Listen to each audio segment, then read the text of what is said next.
യോഹന്നാൻ്റെ 1-ാം ലേഖനം അതിൻ്റെ 4-ാമത്തെ അധ്യായം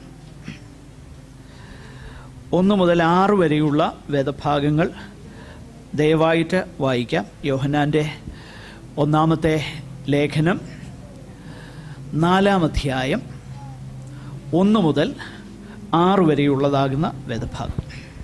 പ്രിയമുള്ളവരെ, കള്ളപ്രവാചകന്മാർ പലരും ലോകത്തിലേക്ക് പുറപ്പെട്ടിരിക്കിയാൽ ഏത് ആത്മാവിനെയും വിശ്വസിക്കാതെ ആത്മാക്കൾ ദൈവത്തിൽ നിന്നുള്ളവയോ എന്ന് ശോധന ചെയ്യുവിൻ. ദൈവാത്മാവിനെ ഇതിനാൽ അറിയാം, യേശുക്രിസ്തു ജഡത്തിൽ വന്നു എന്ന് വിശ്വസിക്കുന്ന ആത്മാവൊക്കെയും ദൈവത്തിൽ നിന്നുള്ളത് എന്ന് സ്വീകരിക്കുന്ന ആത്മാവൊക്കെയും ദൈവത്തിൽ നിന്നുള്ളത്. യേശുവിനെ സ്വീകരിക്കാത്ത യാതൊരു ആത്മാവും ദൈവത്തിൽ നിന്നുള്ളതല്ല. അത് എതിർ ക്രിസ്തുവിൻ്റെ ആത്മാവ് തന്നെ. അത് വരും എന്ന് നിങ്ങൾ കേട്ടിട്ടുണ്ടല്ലോ, അതിപ്പോൾ തന്നെ ലോകത്തിൽ ഉണ്ട്. കുഞ്ഞുങ്ങളെ, നിങ്ങൾ ദൈവത്തിൽ നിന്നുള്ളവർ ആകുന്നു, അവരെ ജയിച്ചുമിരിക്കുന്നു. നിങ്ങളുള്ളവൻ ലോകത്തിലുള്ളവനേക്കാൾ വലിയവനല്ലോ. അവർ ലൗകികന്മാരാകിയാൽ ലൗകികമായത് സംസാരിക്കുന്നു, ലോകം അവരുടെ വാക്ക് കേൾക്കുന്നു. ഞങ്ങൾ ദൈവത്തിൽ നിന്നുള്ളവരാകുന്നു, ദൈവത്തെ അറിയുന്നവർ ഞങ്ങളുടെ വാക്ക് കേൾക്കുന്നു. ദൈവത്തിൽ നിന്നല്ലാത്തവൻ ഞങ്ങളുടെ വാക്ക് കേൾക്കുന്നില്ല. സത്യത്തിൻ്റെ ആത്മാവ് ഏത് എന്നും വഞ്ചനയുടെ ആത്മാവ് ഏത് എന്നും നമുക്ക് ഇതിനാൽ അറിയാം. Praise the Lord. ഈ തിരുവചന ഭാഗത്ത് നിന്ന് അല്പനിമിഷം നമ്മൾ ഒരുമിച്ച് അവിടുത്തെ പ്രധാനപ്പെട്ട ചിന്ത മാത്രം ഒരു ഔട്ട്ലൈനായിട്ട് മാത്രം പറയുവാൻ ഞാൻ താല്പര്യപ്പെടുകയാണ്. വിശദമായിട്ട് പറയുവാൻ നമ്മുടെ മുൻപിൽ സമയമില്ലാത്തതുകൊണ്ട് എത്രയും പെട്ടെന്ന് ആ പ്രധാനപ്പെട്ടതാകുന്ന ചിന്ത നിങ്ങളുമായിട്ട് എൻ്റെ പഠനത്തിലും ധ്യാനത്തിലും ദൈവവചനത്തിൻ്റെ മുൻപാകെ ഞാൻ സമയം ചെലവഴിച്ചപ്പോൾ എനിക്ക് മനസ്സിലായതാകുന്ന വിഷയം നിങ്ങളുമായി പങ്കുവയ്ക്കുവാൻ ഞാൻ ആഗ്രഹിക്കുകയാണ്. യോഹന്നാൻ അപ്പോസ്തലൻ തൻ്റെ ലേഖനം കൊണ്ട് പ്രധാനമായിട്ട് ഉദ്ദേശിക്കുന്നത് എന്താണെന്നുള്ളത് പല ആവർത്തി നമ്മൾ ചിന്തിക്കുകയുണ്ടായി. പല കാര്യങ്ങളെക്കുറിച്ചും ടെസ്റ്റ് ചെയ്ത് മനസ്സിലാക്കുവാൻ അല്ലെങ്കിൽ ശോധന ചെയ്ത് മനസ്സിലാക്കുവാനുള്ള ഒരളവുകോലായിട്ടാണ് അല്ലെങ്കിൽ ഒരു മാനദണ്ഡമായിട്ടാണ് യോഹന്നാൻ്റെ ലേഖനം ഇരിക്കുന്നത് എന്ന് നാം പല ആവർത്തി ചിന്തിക്കുകയുണ്ടായി. ഇവിടെ ഈ വേദഭാഗത്ത് അതിനോടുള്ള ബന്ധത്തിൽ തന്നെ നമ്മൾ കാണുന്നു, ഇതിനാൽ അറിയുവാൻ കഴിയും സത്യത്തിൻ്റെ ആത്മാവ് ഏത് എന്നും വഞ്ചനയുടെ ആത്മാവ് ഏതെന്നും ഇതിനാൽ അറിയുവാൻ കഴിയും. അപ്പോൾ ഇതിനാൽ അറിയുവാൻ കഴിയും എന്നതിനാൽ മുകളിൽ പറഞ്ഞിരിക്കുന്ന ആ ടെസ്റ്റ് നടത്തുമ്പോൾ, ആ പരിശോധന നടത്തുമ്പോൾ അതിൻ്റെ ഫലമായിട്ട് തിരിച്ചറിയുവാൻ കഴിയുമെന്നാണ് യോഹന്നാൻ അപ്പോസ്തലൻ പറയുന്നത്. നമ്മൾ അനേക കാര്യങ്ങൾ കണ്ടല്ലോ.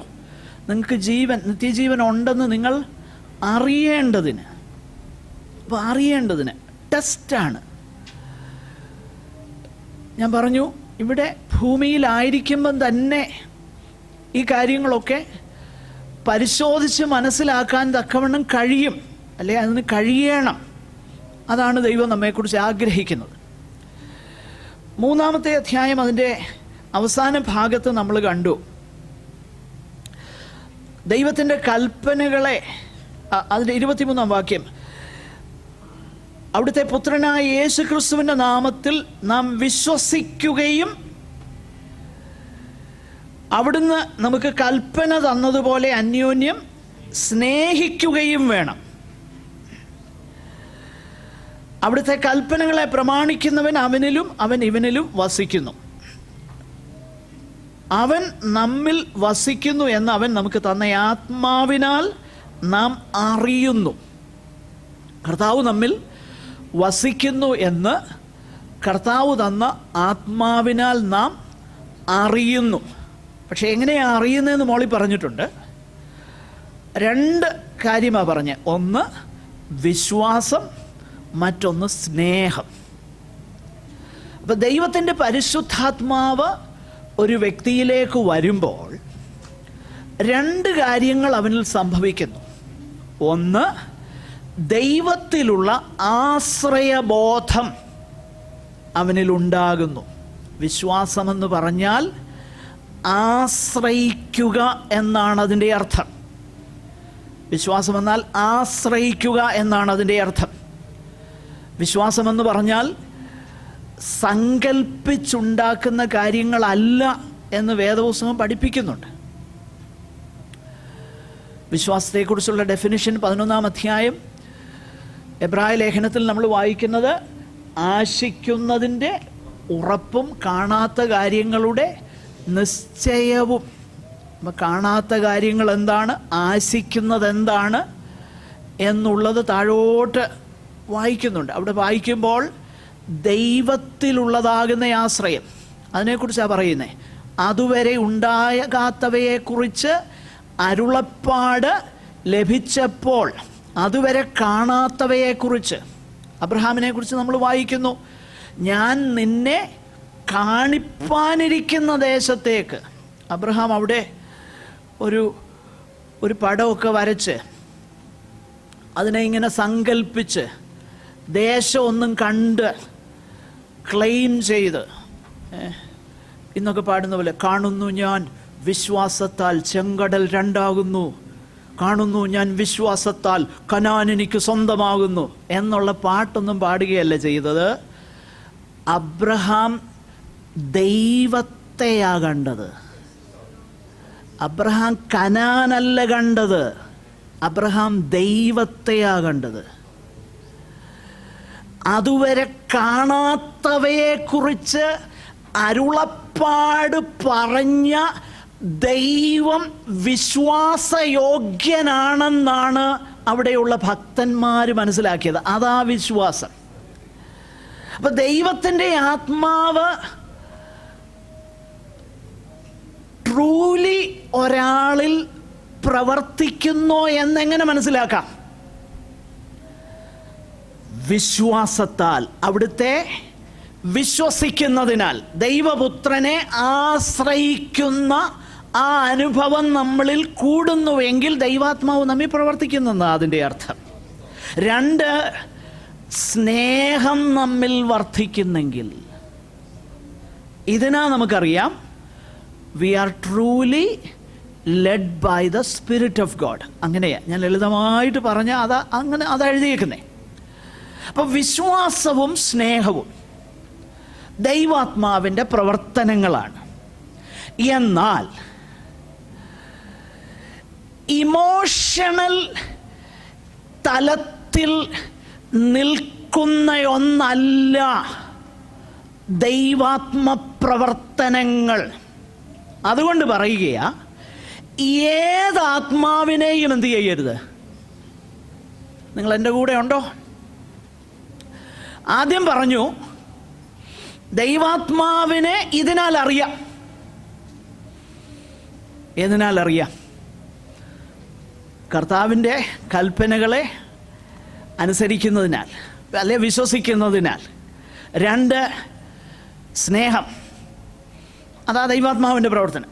കർത്താവ് തന്ന ആത്മാവിനാൽ, ദൈവം തന്ന ആത്മാവിനാൽ നമുക്കറിയാനായിട്ട് കഴിയും നമ്മൾ ദൈവത്തിലും ദൈവം നമ്മിലും വസിക്കുന്നു എന്ന് നമുക്ക് അറിയാൻ കഴിയും. അങ്ങനെ അറിയാൻ കഴിയുന്നത്, അതിൻ്റെ മാനിഫെസ്റ്റേഷൻസ്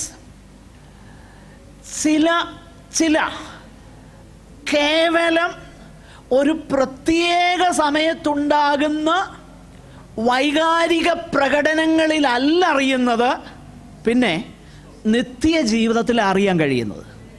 മനസ്സിലാകുന്നുണ്ടോ? അങ്ങനെയല്ല അറിയുന്നത്. തെറ്റിപ്പോകരുത്. അതിനു വേണ്ടിയിട്ട് ഞാനീ പറയുന്നത്, ഒരു പ്രത്യേക സമയത്ത് നമുക്കുണ്ടാകുന്ന സന്തോഷം, അല്ലെങ്കിൽ ഒരു പ്രത്യേക സമയത്തുണ്ടാകുന്ന ഒരു പ്രത്യേക അനുഭൂതി, അതിലല്ല അറിയുന്നത്. പിന്നെ ഇതിനാ അറിയാം. ദൈവത്തിലുള്ള ആശ്രയം നമ്മിൽ കൂടുന്നെങ്കിൽ അറിയാം ദൈവാത്മാവിനാലാണ് നമ്മൾ നയിക്കപ്പെടുന്നത്. കർത്താവിൻ്റെ കൽപ്പനകളെ നമ്മൾ അനുസരിക്കുന്നെങ്കിൽ നമുക്കറിയാം നാം ദൈവാത്മാവ്, നാം കർത്താവിൽ വസിക്കുക, കർത്താവ് നമ്മിൽ വസിക്കുക. സ്നേഹത്തിൽ നമ്മൾ വർദ്ധിച്ചു വരുന്നെങ്കിൽ അറിയാം നാം ദൈവത്തിൽ വസിക്കുന്നു. അങ്ങനെ അറിയുന്നത്, അതിനാലാണ് അറിയുന്നത്. എന്നിട്ട് പറയുക, ഏതാത്മാവിനെയും എന്ത് ചെയ്യരുത്, വിശ്വസിക്കരുത്. അപ്പൊ വിശ്വസിക്കാൻ പറഞ്ഞേച്ച് പിന്നെ പറയുക, എല്ലാം ഒന്നും എന്ത് ചെയ്യരുത്, വിശ്വസിക്കരുത്.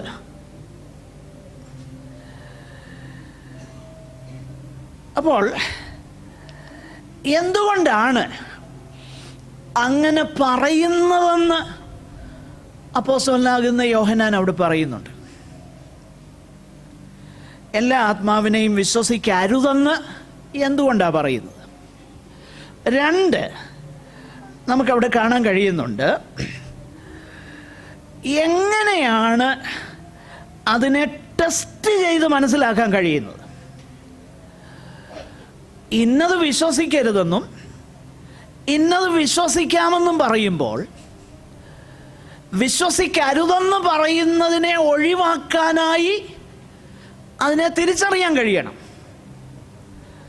വിശ്വസിക്കണമെന്ന് പറയുന്നത് വിശ്വസിക്കുവാനായി അതിനെ പ്രൂവ് ചെയ്ത് ടെസ്റ്റ് ചെയ്ത് മനസ്സിലാക്കാനും കഴിയണം. ഇത് രണ്ടും പ്രാധാന്യമുള്ള കാര്യമാണ്. അപ്പോൾ ആ കാര്യമാണിവിടെ അപ്പോസ്തലനാകുന്ന യോഹന്നാൻ പറയുന്നത്. എന്തുകൊണ്ടാണ് ഏതാത്മാവിനെയും വിശ്വസിക്കരുതെന്ന് പറയുന്നത്? അതിൻ്റെ കാരണം അവിടെ തന്നെ പറഞ്ഞിട്ടുണ്ട്. പ്രിയമുള്ളവരെ, കള്ളപ്രവാചകന്മാർ നോക്കാം. അപ്പോൾ അതാണ് അതിൻ്റെ കാരണം. കള്ളപ്രവാചകന്മാർ ലോകത്തിലേക്ക് പുറപ്പെട്ടിരിക്കുന്നത് കൊണ്ട് എല്ലാത്തിനെയും വിശ്വസിക്കരുത്. അപ്പം അതാ അതിൻ്റെ കാരണം. ഒരുപാട് കള്ളപ്രവാചകന്മാരുണ്ട്. കള്ളപ്രവാചകന്മാരെന്നൊക്കെ ഞാൻ പറയുമ്പം കേവലം എന്തെങ്കിലുമൊക്കെ തലേ കൈവച്ച് പറയുന്ന ആൾക്കാരെ കുറിച്ചല്ല ഞാൻ ഉദ്ദേശിക്കുന്നത്. അവരെ അതിനകത്ത് ഇൻക്ലൂഡഡാ. പക്ഷെ അവരെക്കുറിച്ച് പിന്നെ ഇയാൾ ചുമ്മാ പ്രവാചകന്മാരെ കുറ്റം പറയും. അല്ലേ തന്നെ എനിക്ക് ആ ഒരു ടാഗുണ്ട്. ഏത് സമയത്ത് കിട്ടിയാലും ഇയാൾ പ്രവാചകന്മാരെ കുറ്റം പറയുന്ന ആളാണ്. ഞാൻ അതല്ല ഉദ്ദേശിച്ചത്. അതതിനകത്ത് ഇൻക്ലൂഡഡ് ആണെന്നേ ഉള്ളൂ. എന്നാൽ പ്രധാനമായിട്ട് ഞാൻ അതല്ല ഉദ്ദേശിച്ചത്. കാരണം ഈ ലേഖനത്തിൽ തന്നെ അപ്പോസ്തലൻ മുകളിൽ പറയുന്നുണ്ട്, ലോകത്തിലേക്കാരാ പുറപ്പെട്ടതെന്ന് പറയുന്നുണ്ട്. 2:19 താൻ പറയുന്നു, അവർ നമ്മുടെ ഇടയിൽ നിന്ന് പുറപ്പെട്ടു എങ്കിലും നമുക്കുള്ളവർ ആയിരുന്നില്ല. 22-23 യേശുവിനെ ക്രിസ്തു അല്ല എന്ന് നിഷേധിക്കുന്നവനല്ലാതെ കള്ളൻ ആരാകുന്നു? പിതാവിനെയും പുത്രനെയും നിഷേധിക്കുന്നവൻ തന്നെ എതിർ ക്രിസ്തു ആകുന്നു. അപ്പോൾ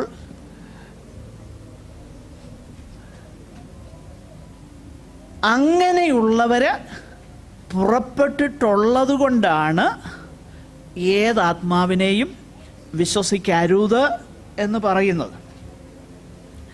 ഇത് യോഹന്നാൻ അപ്പോസ്തലൻ മാത്രമല്ല പറഞ്ഞിട്ടുള്ളത്. പൗലോസ് അപ്പോസ്തലൻ ഇത് തന്നെ പറഞ്ഞിട്ടുണ്ട്. 1 തിമോഥെയോസ് 4:1 നമ്മളിങ്ങനെ വായിക്കുന്നു, എന്നാൽ ഭാവി കാലത്ത് ചിലർ വ്യാജാത്മാക്കളെയും ഭൂതങ്ങളുടെ ഉപദേശങ്ങളെയും ആശ്രയിച്ച് ഭോഷ്ക് പറയുന്നവരുടെ കപടത്താൽ വിശ്വാസം ത്യജിക്കുമെന്ന് ആത്മാവ് തെളിവായി പറയുന്നു. തെളിവായിട്ട്. എങ്ങനെയാണ് വിശ്വാസം ത്യജിക്കുന്നത്? വിശ്വാസത്യാഗം ഉണ്ടാകുന്നത് വ്യാജാത്മാക്കളെയും ഭൂതങ്ങളുടെ. അപ്പോൾ വിശ്വാസം ത്യജിക്കണമെന്നുണ്ടെങ്കിൽ വിശ്വാസം ഉണ്ടായിരുന്നത് കൊണ്ടാണ് ത്യജിക്കുന്നേ, ഇല്ലാത്തൊരു കാര്യമല്ലല്ലോ. അപ്പോൾ വിശ്വാസികൾ ഭാവി കാലത്ത് ഇങ്ങനെയുള്ളതാകുന്നതിനെ ഫേസ് ചെയ്യും. അത് മനസ്സിലാക്കിയില്ലെങ്കിൽ അതിൻ്റെ ഫലമായിട്ട് എന്തോ ഉണ്ടാകും? വിശ്വാസം ത്യജിക്കുമെന്ന്. അതാ അതിൻ്റെ സീരിയസ്നെസ്. വിശ്വാസത്യാഗം ഉണ്ടാകാനുള്ള സാധ്യതയുണ്ട്. അതുകൊണ്ട് ദൈവത്തിൻ്റെ വചനം മുന്നറിയിപ്പ് തരികയാണ്. അല്ലെ, മുന്നറിയിപ്പിൻ്റെ ആവശ്യമില്ലല്ലോ. സംഭവിക്കാത്ത ഒരു കാര്യത്തെക്കുറിച്ച് മുന്നറിയിപ്പ് തരേണ്ട കാര്യമില്ല. സംഭവിക്കാൻ സാധ്യതയുള്ളത് കൊണ്ടാണ്. നമ്മളിവിടെ കണ്ടിട്ടില്ല, നാട്ടിലൊക്കെ ആണെന്നുണ്ടെങ്കിൽ ഹൈവേയിൽ യാത്ര ചെയ്യുമ്പം നല്ല ലൈറ്റൊക്കെ അടിച്ചു കഴിഞ്ഞാൽ പേടിച്ചു പോകും. രാത്രിയിലൊക്കെ ഹൈവേയിലൊക്കെ യാത്ര ചെയ്തിട്ടുള്ളവർക്കറിയാം. ഒരു തലയോട്ടിയും 2 എല്ലും ഇങ്ങനെ വരച്ച് ബോർഡൊക്കെ കാണാം. അതിൻ്റെ മീനിങ് കാണുന്നവർക്ക് തന്നെ മനസ്സിലാകും. എന്തോ അർത്ഥം? ഇവിടെ വരത്തുപോക്കൊണ്ട് ഉള്ളൊരു വഴിയാണ് എന്നാണ്? അല്ല, ഇവിടെ ഒത്തിരി ആക്സിഡൻറ്റ് സംഭവിച്ചിട്ടുണ്ട്. ഇപ്പം ഈ പടത്തിൽ കാണുന്നത് പോലെ ഒത്തിരി പേരായി പോയിട്ടുണ്ട്. അതുകൊണ്ട് നിങ്ങളും ആകരുത് എന്നുള്ള മുന്നറിയിപ്പാണ്. അപ്പം അത് സംഭവ്യമാകുന്ന കാര്യമാണ്, അങ്ങനെയുള്ളൊരു മുന്നറിയിപ്പാണ്. അപ്പം അതുപോലെ തന്നെയാണ് ദൈവവചനത്തിൽ നമ്മൾ കാണുന്നത്. ഭാവി കാലത്ത് അനേകരെന്ത് ചെയ്യും? വിശ്വാസം ത്യജിക്കും. അതിൻ്റെ കാരണം ഭൂതങ്ങളുടെ ഉപദേശവും വ്യാജാത്മാക്കളും ഭൂതങ്ങളുടെ ഉപദേശവും വളരെ വളരെ വ്യക്തമാണ്. അപ്പം വിശ്വാസികളുടെ ഇടയിലാണ് ഇത് വരുന്നതെന്നുള്ളത് മനസ്സിലാക്കണം. അതുകൊണ്ടാണ് വിശ്വാസം ത്യജിക്കുമെന്ന് പറയുന്നത്. പിന്നെ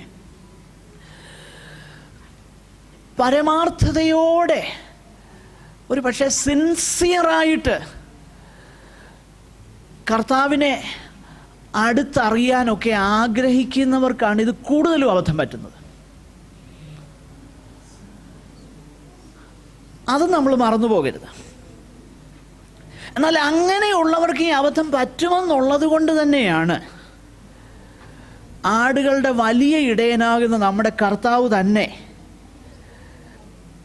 അതിനു വേണ്ട സകല പ്രൊവിഷൻസും ഒരുക്കിയിട്ടുണ്ട്, അങ്ങനെയുള്ള അബദ്ധം പറ്റാതിരിക്കാൻ. നമ്മുടെ കർത്താവ് പറഞ്ഞ ഒരു കാര്യം നമ്മൾ ഓർക്കുമല്ലോ. കർത്താവ് പറഞ്ഞത്, കള്ളപ്രവാചകന്മാരെ സൂക്ഷിച്ചു കൊള്ളുവിൻ, അവരാടുകളുടെ വേഷം പൂണ്ട് നിങ്ങളുടെ അടുക്കൽ വരുന്നു, അകമയോ കടിച്ചു കീറുന്ന ചെന്നായ്ക്കൾ ആകുന്നു. എന്നിട്ട് പറയുക, അവരുടെ ഫലങ്ങളാൽ നിങ്ങൾക്കവരെ തിരിച്ചറിയാം. നിങ്ങൾക്ക് അവരുടെ ഫലങ്ങളാൽ അറിയാൻ കഴിയുമെന്നുള്ളത് കൊണ്ടാണ് അതിനെ ഒഴിവാക്കാൻ നമുക്ക് കഴിയുന്നതും. അറിയാൻ കഴിയും എന്നുള്ളത് കൊണ്ടാണ് അതിനെ മനസ്സിലാക്കുവാനുള്ള ഉത്തരവാദിത്വം നമ്മുടെ മേലിരിക്കുന്നതും. അങ്ങനെ ഉത്തരവാദിത്വം ഉണ്ടായിട്ടും നമ്മൾ പോയാൽ നമ്മൾ തന്നെയാണ് ഉത്തരവാദികൾ, വേറെ ആരുമല്ല. അത് നമ്മൾ മനസ്സിലാക്കണം. നമ്മുടെ കർത്താവ് നമുക്ക് ഇത് മനസ്സിലാക്കാനായിട്ട് അവിടുത്തെ വചനം തന്നിട്ടുണ്ട്, അവിടുത്തെ ആത്മാവിനെ നമ്മുടെ ഉള്ളിൽ തന്നിട്ടുണ്ട്, നമുക്ക് ചിന്താശക്തി തന്നിട്ടുണ്ട്. ഇതെല്ലാം ദൈവം നമുക്ക് തന്നിട്ടുണ്ട്. ഇതെല്ലാം തന്നിട്ടും അബദ്ധങ്ങളിൽ പോയാൽ അതിൻ്റെ പരിപൂർണ ഉത്തരവാദിത്വം നമുക്ക് തന്നെയാണ്. ഇതൊരിക്കലും മറന്നു പോകില്ല. ഞാൻ സമയം പെട്ടെന്ന് മുൻപോട്ട് പോകുന്നത് കൊണ്ട് ഈ കാര്യം വളരെ പെട്ടെന്ന് ഒന്ന് പറഞ്ഞ് അവസാനിപ്പിക്കുവാനായിട്ട് താല്പര്യപ്പെടുകയാണ്. ഒന്നാമതായിട്ട് യോഹന്നാൻ പറയുന്ന ആ കാര്യത്തെക്കുറിച്ച് ഞാൻ പറഞ്ഞു. എന്തുകൊണ്ടാണ് ഏതാത്മാവിനെയും വിശ്വസിക്കരുതെന്ന് പറഞ്ഞേക്കുന്നത്? അതിൻ്റെ കാരണം നമ്മൾ അവിടെ തന്നെ കാണുന്നു. കള്ളപ്രവാചകന്മാർ പലരും ലോകത്തിലേക്ക് പുറപ്പെട്ടിട്ടുണ്ട്. പൗലോസ് അപ്പോസ്തലനും ഇതേ കാര്യം തന്നെ പറഞ്ഞിട്ടുണ്ട്. കൊരിന്ത്യർ ലേഖനത്തിൽ നമ്മൾ വായിക്കുന്നുണ്ട്, 2 കൊരിന്ത്യർ 11-ാമത്തെ അധ്യായത്തിൽ, സാത്താൻ താനും വെളിച്ചദൂതൻ്റെ വേഷം ധരിക്കുന്നു എന്നിട്ട് പറയുക, ആകയാൽ അവൻ്റെ ശുശ്രൂഷകന്മാർ നീതിയുടെ ശുശ്രൂഷകന്മാരുടെ വേഷം ധരിച്ചാൽ അതിശയിക്കാനില്ല. അപ്പോൾ ഇതാണ് ദൈവത്തിൻ്റെ വചനം നമ്മളെ പഠിപ്പിക്കുന്നത്. കള്ളനാണയങ്ങൾ പെരുകും. ലോകത്തിലേക്ക് കള്ളപ്രവാചകന്മാർ ഒത്തിരി പേര് വന്നിട്ടുണ്ട്. അതുകൊണ്ട് ഏതും അങ്ങ് വിശ്വസിക്കരുത്. സാധാരണഗതി നമ്മൾ പറയുന്നൊരു കാര്യമുണ്ട്, അതിനെ നമ്മളൊന്നും വിധിക്കണ്ടെന്നേ. ഈ വിധിക്കേണ്ടെന്ന് പറയുന്നത് എന്നാണെന്നറിയാമോ? ഈ നമ്മളതിനെ അതിനോട് അല്ലെ അതിന് വലിയ ഇൻട്രസ്റ്റ് കാണിച്ചില്ലേ, അങ്ങേര് വല്ലതും ശപിക്കുകയോ വല്ലതും ചെയ്താലേ വന്ന് എൻ്റെ മണ്ടയ്ക്ക് അത് കയറുമോ എന്നൊക്കെയുള്ള പേടിയുണ്ട്. പക്ഷെ അങ്ങനൊന്നും പേടിക്കേണ്ട കാര്യമില്ല. അതൊന്നും പേടിക്കേണ്ട കാര്യമില്ല. കാരണം കർത്താവിൻ്റെ വചനം വളരെ വ്യക്തമാണ്. നമ്മൾ ആരോടും വഴക്കിടാനും ആരെയും ചീത്ത പറയാനും ഒന്നും പോകേണ്ട കാര്യമില്ല. പക്ഷേ നമുക്ക് ഒഴിവാക്കാനായിട്ട് കഴിയും. പല കാര്യങ്ങൾ നമുക്ക് ഒഴിവാക്കാനായിട്ട് കഴിയും. ഞാനീ പറയുന്ന കാര്യങ്ങൾ ഇത് ഞാൻ പറഞ്ഞല്ലോ, ഇത് പറഞ്ഞു വന്നതുകൊണ്ട് പറയാൻ നിവൃത്തിയില്ലാതിരിക്കുന്നത് കൊണ്ട് അങ്ങ് പറയുക. സത്യത്തിൽ എനിക്ക് താല്പര്യം കുറച്ചുകൂടെ ഒരു ഉത്സാഹം ഉണ്ടാക്കുന്ന ഒരു പ്രസംഗമൊക്കെ പറയുന്നതാണ് എനിക്കും താല്പര്യമാണ്. പക്ഷേ ഇത് വേദപുസ്തകത്തിൽ തന്നേക്കുന്നതുകൊണ്ട് എനിക്ക് പറയാതിരിക്കാൻ പറ്റുകയില്ല. എനിക്ക് പിക്ക് ആൻഡ് ചൂസ് ചെയ്യാൻ പറ്റുകയില്ലല്ലോ. നമ്മൾ തുടർച്ചയായിട്ട് പഠിക്കുകയല്ലേ. അപ്പോൾ എനിക്കിഷ്ടമുള്ളത് പറയുകയും ഇഷ്ടമില്ലാത്തത് ഒഴിവാക്കുകയും ചെയ്യാൻ പറ്റുകയല്ലോ. അതുകൊണ്ട് അങ്ങ് പറയുക. പ്രത്യേകിച്ച് നിങ്ങൾ നോക്കിയറിയാം, ഞാനിപ്പോൾ ഈ കാലങ്ങളിലായിട്ട് വളരെ സാവധാനത്തിലാണ് പറയുന്നത്. വളരെ സാവധാനത്തിൽ, നിവൃത്തിയുള്ളിടത്തോളം വലിയ ഷൗട്ടൊന്നും ചെയ്യാതെ അങ്ങനെ അങ്ങ് പറയുക. കാരണം ഒരു കാര്യം ഞാൻ തിരിച്ചറിഞ്ഞത്, ഉറച്ചൊന്നും പറഞ്ഞിട്ടും പതുക്കെ പറഞ്ഞിട്ടും അതിനകത്ത് വലിയ കാര്യമൊന്നുമില്ല. എങ്ങനെ പറഞ്ഞാലും കേൾക്കേണ്ടവർ കേൾക്കും, കേൾക്കാത്തവർ എന്തോ പറഞ്ഞാലും കേൾക്കത്തുമില്ല. അതുകൊണ്ട് അതിനകത്ത് വലിയ കാര്യമില്ല. അതുകൊണ്ടാണ് ഞാൻ പറയുന്നത്. പിന്നെ ഞാൻ നമ്മുടെ ആരോഗ്യം കൂടെ ഒന്ന് കണക്കിലെടുത്താണ് ഇത്രയും പതുക്കെ പറയുന്നത്. എനിവേ, നമുക്ക് പെട്ടെന്ന് ആ കാര്യം ഒന്ന് ചിന്തിക്കാം. ഇവിടെ അപ്പോസ്തലനാകുന്ന പത്രോസ് പറയുന്ന, യോഹന്നാൻ പറയുന്നതാകുന്ന കാര്യങ്ങൾ വളരെ വ്യക്തമാണ്. കള്ളപ്രവാചകന്മാർ ലോകത്തിലേക്ക് പുറപ്പെട്ടിരിക്കുന്നു. അതുകൊണ്ട് പൗലോസ് അപ്പോസ്തലൻ മറ്റൊരിടത്ത് പറയുന്നത്, സകലവും ശോധന ചെയ്ത് നല്ലത്, സകലം ശോധന ചെയ്യുക, ടെസ്റ്റ് ചെയ്യുക. കാരണം കള്ളപ്രവാചകന്മാർ ഒത്തിരി പേര് ലോകത്തിലേക്ക് പുറപ്പെട്ടിരിക്കുന്നു. ഇനിയും എങ്ങനെയാണ് അതിനെ ടെസ്റ്റ് ചെയ്യാൻ കഴിയുന്നത്? ആ കാര്യം അവിടെ നമ്മൾ വായിക്കുന്നുണ്ട്. താഴോട്ടുള്ള വേദഭാഗത്ത് പ്രധാനമായിട്ട് 2 പ്രധാനപ്പെട്ട ടെസ്റ്റുകൾ നമുക്കവിടെ കാണാൻ കഴിയുന്നുണ്ട്. 2 ശോധനകൾ കാണാനായിട്ട് കഴിയുന്നുണ്ട്. 2ഉം 3ഉം വാക്യങ്ങളും 4 മുതൽ 6 വരെയുള്ള വാക്യങ്ങളിലും ആ 2 ടെസ്റ്റ് നമുക്ക് കാണാനായിട്ട് കഴിയും. എങ്ങനെയാണ് ടെസ്റ്റ് ചെയ്യാൻ കഴിയുന്നത്? ഒന്ന്, യേശു കർത്താവിനെ കുറിച്ച് അവരുടെ പഠിപ്പിക്കൽ എന്താണ്? ക്രിസ്തുവിനെ കുറിച്ചുള്ള പഠിപ്പിക്കൽ എന്താ? Is it completely biblical? ഏതെങ്കിലും ഒരു ഭാഗം മാത്രമാണോ പറയുന്നത്? ഇവിടുത്തെ ആ വേദഭാഗം നമ്മൾ ശ്രദ്ധിച്ചാൽ ആ കാര്യം വ്യക്തമാണ്. യോഹന്നാൻ എന്താ പറയുന്നേ? ദൈവാത്മാവിനെ ഇതിനാൽ അറിയാം, യേശുക്രിസ്തു ജഡത്തിൽ വന്നു എന്ന് സ്വീകരിക്കാത്ത ആത്മാവ് ഒക്കെയും എന്താ? ദൈവത്തിൽ നിന്നുള്ളതല്ല. ഇതിൻ്റെ അർത്ഥം എന്താ? അപ്പോസ്തലനാകുന്ന യോഹന്നാൻ്റെ ആ പ്രത്യേക സാഹചര്യത്തിൽ പറയുന്ന ഒരു കാര്യമാണിത്. എങ്കിലും പൊതുവായിട്ട് നമുക്കിങ്ങനെ അതിനെ മനസ്സിലാക്കാം. നമ്മോടുള്ള ബന്ധത്തിൽ ഒരു ആത്മാവ് ട്രൂ ആണോ എന്നറിയണമെങ്കിൽ യേശു കർത്താവിനെ കുറിച്ച് എന്താ പറയുന്നതെന്ന് കേട്ടാൽ മനസ്സിലാകും ശരിയാണോ തെറ്റാണോ എന്നുള്ളത്. യോഹന്നാൻ്റെ പ്രത്യേക സന്ദർഭത്തിൽ അവിടെ ഉണ്ടായിരുന്ന ഒരു ചിന്തയിലേക്ക് വെളിച്ചം വീശുന്ന ഒരു കാര്യമാണ്. അതായത് ആ കാലഘട്ടങ്ങളിൽ ഈ ഗ്രീക്ക് ഫിലോസഫിയൊക്കെ ഒത്തിരി ഇൻഫ്ലുവൻസ് ചെയ്ത കാലഘട്ടമാണത്.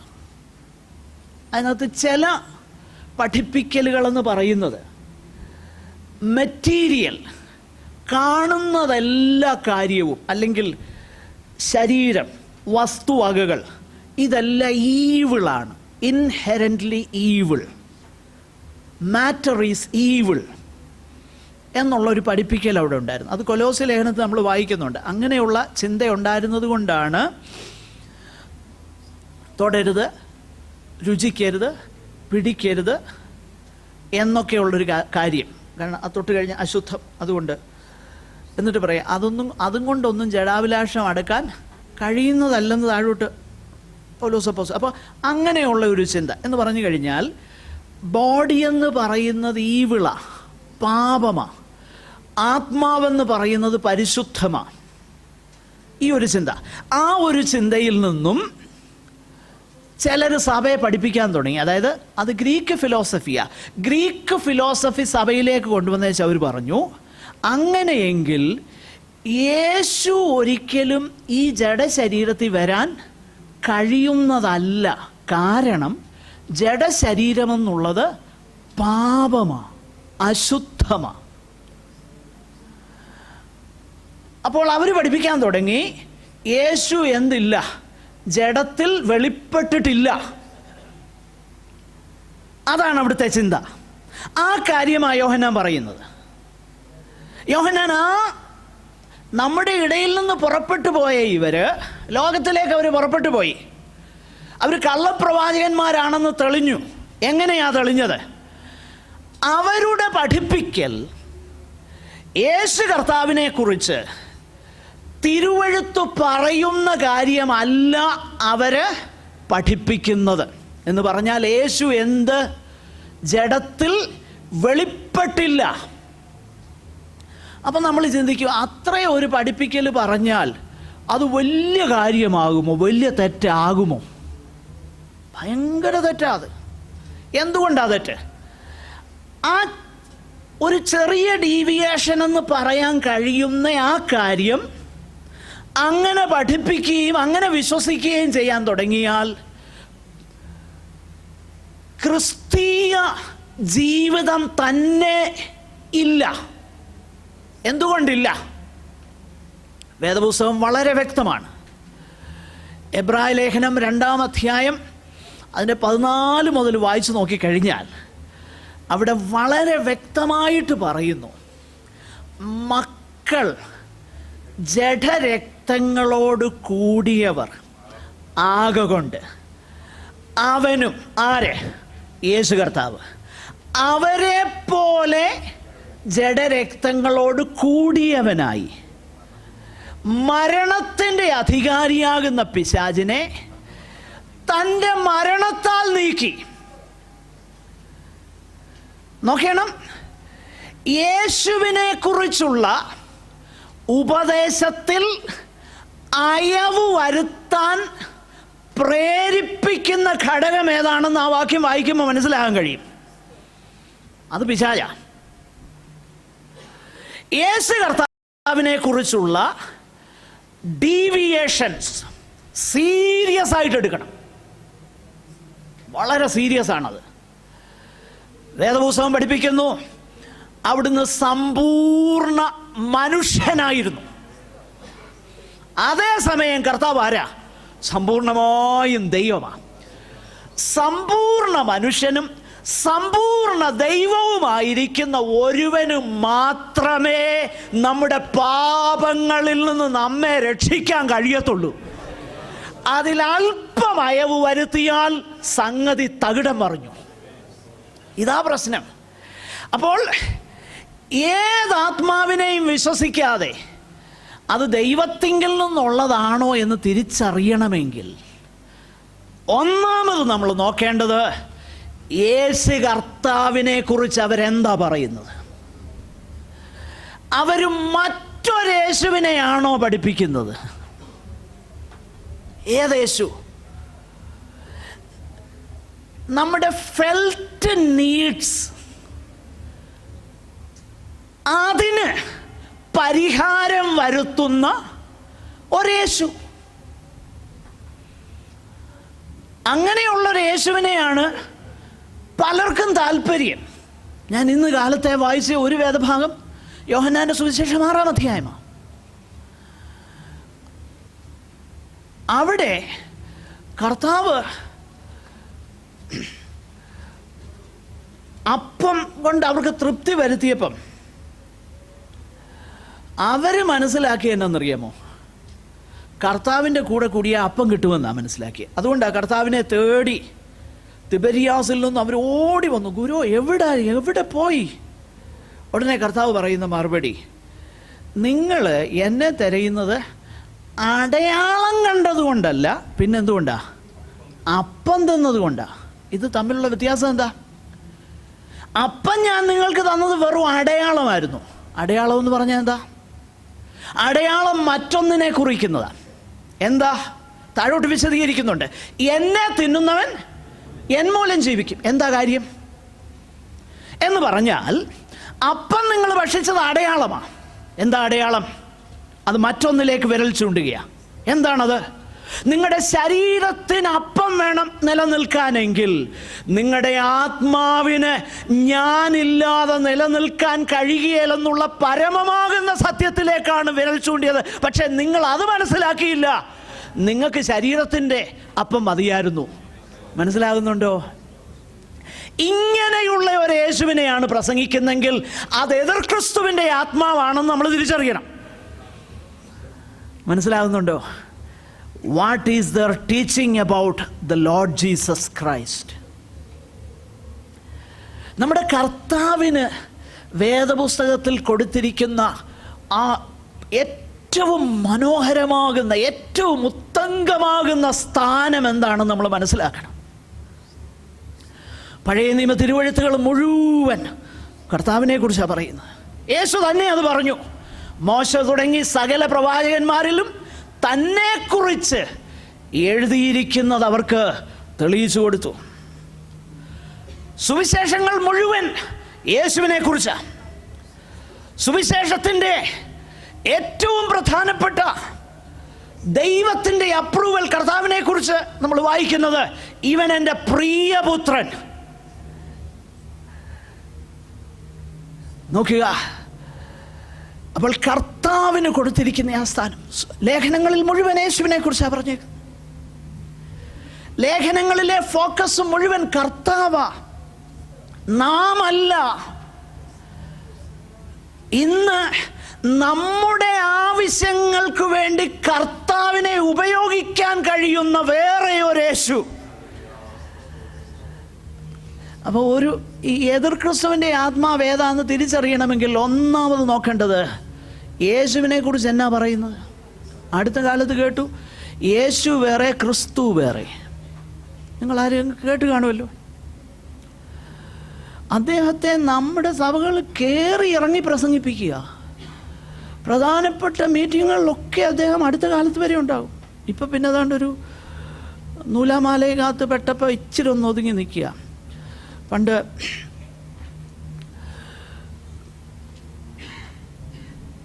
കർത്താവിനെ പരീക്ഷിക്കുന്നതിൽ നിന്ന് അല്പസമയം വീണ്ടുന്നു വേറൊരു ലൂക്കോസിൻ്റെ സുവിശേഷം എന്ന് പറഞ്ഞ പോലെ ഇപ്പോൾ ഒന്ന് ഒതുങ്ങി നിൽക്കുക. ഇനി പിന്നെയും വരും. പിന്നെയും വരുമോ? നിശ്ചയമായിട്ടും വരും. ദൈവമക്കൾ ഡിസേൺമെൻറ്റ് അവർക്കുണ്ടാകത്തോടത്തോളം കാലം അതല്ല അതിൻ്റെ അപ്പുറത്തേത് വരും നമ്മുടെ ഇടയിൽ. യേശു വേറെ ക്രിസ്തു വേറെ. എവിടുന്ന് അദ്ദേഹത്തിന് കിട്ടിയത്?